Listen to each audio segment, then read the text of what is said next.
Les membres du journal L'Euro ont une fois encore sacrifié à la tradition. La 33e édition de la rentrée journalistique, placée sous le thème « La presse universitaire face aux défis du numérique » a été officiellement lancée ce vendredi 19 février dans l'amphithéâtre Roulégbé à l'université d'Abomey-Calavi. Chers honorables invités, bonjour et soyez les bienvenus dans cette salle qui abrite ce jour, vendredi 19 février 2021, la cérémonie d'accueil de nous, stagiaires de la promotion 2021. Couplé avec la cérémonie d'accueil des stagiaires de la nouvelle promotion, l'événement a connu la présence du représentant du recteur ainsi que les anciens membres du journal. Sartuné Nopo, directeur de publication du journal L'Euro, revient sur le thème du jour et exhorte ses nouveaux stagiaires à plus d'assiduité et détermination au travail.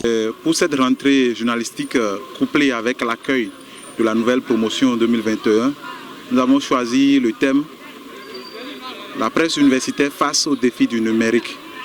Quelle perspective pour une presse plus dynamique? Donc c'est le thème que nous avons retenu pour cette année. Et ce que nous y mettons, c'est que nul n'est plus ignorant de ce que le numérique est devenu une obligation pour nous tous aujourd'hui. Et surtout, nous qui sommes une presse écrite, où on sort les journaux, le numérique est en train de prendre le pas, de sorte que les gens ne s'intéressent plus aux journaux physiques. Et il faudrait explorer le domaine du numérique pour mieux se faire voir encore dans l'arène médiatique. Cécile Goudou-Pangon, la marraine de la promotion, revient sur les aléas à l'ère du numérique et appelle ses filleuls à plus de professionnalisme. Mon tout premier conseil d'abord, c'est la détermination, maintenir la flamme de la passion qui les a poussés à venir vers le héros. Et cette passion ne s'entretient que par la culture.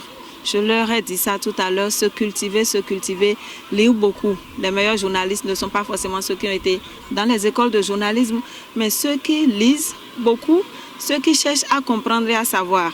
Et la deuxième chose, c'est de maîtriser soi-même d'abord ce qu'on veut dire à ses lecteurs.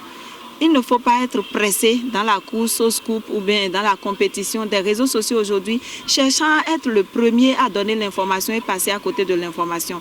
Il y a beaucoup de ces publications qu'on lit et au fond on ne voit même pas où est l'info. Les titres à effet sensationnel mais le contenu n'y est pas.